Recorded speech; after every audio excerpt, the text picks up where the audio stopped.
Neil touched on this. Make the most of what's been offered already by the government, enterprise zones, regional growth fund, and others. Definitely take advantage, make most of what's on the table, but actually the other challenge is to make most of what you've got already. So that's about thinking about the assets and the resources and the budgets that individual authorities, individual businesses, groupings of authorities have, and thinking about how you make the most of those across the city region as well. So it's about the city region and its authorities particularly bringing some of their resources and seeding some of their resources up to the city region level, as well as taking advantage of what the government is offering now and indeed is offering in the future. And then my final kind of obvious point is for the LEP particularly, is to avoid this mission creep. In a sense, we see it so often. We start with a nice, narrowly defined agenda, and slowly over time it increases and it grows and it gets into all type of things. So being clear about what should the LEP do, what is it that the LEP can only do, and what other activities that cities and other businesses and others should be doing. And that seems to me primarily about strategy and coordination to us, and being very wary about then muddying that position with direct delivery. I'm not suggesting that that's where this LEP is going, but you can see in other parts of the country where the distinctions between strategy and setting the framework is becoming muddied, where delivery has also been taken on board. And then my final point, and I will finish, is to government, I think, because it's right that we think about, we live in a hugely centralized country.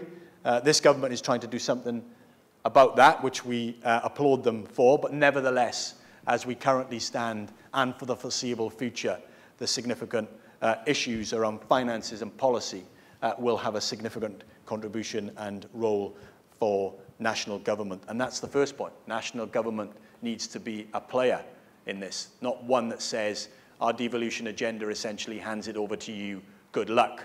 That ain't going to work. We need to be mindful, and national government needs to be proactive in that. Secondly, we've talked about it already, transport is a critical underpinning factor for economic performance at city and city regional level. There are beginnings of a move to decentralize and devolve transport investment, transport planning. That needs to be pushed through and encouraged and supported. And that's not only for the DFT, that's actually for BIS and for the Treasury and for CLG to take that agenda and really, really drive it forward, make sure that we get what we want. Skills, equally, in a sense, we still have a relatively nationalized skills system. I think there is a greater role around devolution within the skills system, and being clear about the LEP's contribution and position within our skills system. That needs to be pushed. That seems to be quite resistant at the minute. So I kind of urge the government to think more about that. And then my final point, we have 2 live consultations. One has got a lot of press coverage. One has got slightly less so. Both are critical for cities, for city regions, for the lead city region, and for development. The first one is the National Planning Framework.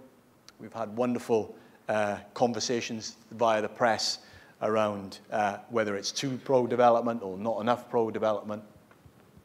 And secondly, the less publicly aware consultation, but in some ways, over the longer term, as if not more important, are the proposed changes to the local government finance system, the way that local government will be financed in the future, and it being dependent upon development and allowing development in order to build its tax base and therefore retain some of that business rate tax base. 2 particular consultations that are live that we need to get right. And the worry is that both will provide insufficient incentives for places like Leeds and the city region in order to promote and undertake development. They'll be blunted out in the sense that they won't provide the incentives and the rewards for being pro-development that this city region needs, but also that national government needs as well. So some challenges and some opportunities, but as I said, I think the challenge in a sense is that the place the city region does matter, and will always matter in some respects. Our challenge and our opportunity is for it to, in the future, is for it to matter even more. Thank you very much.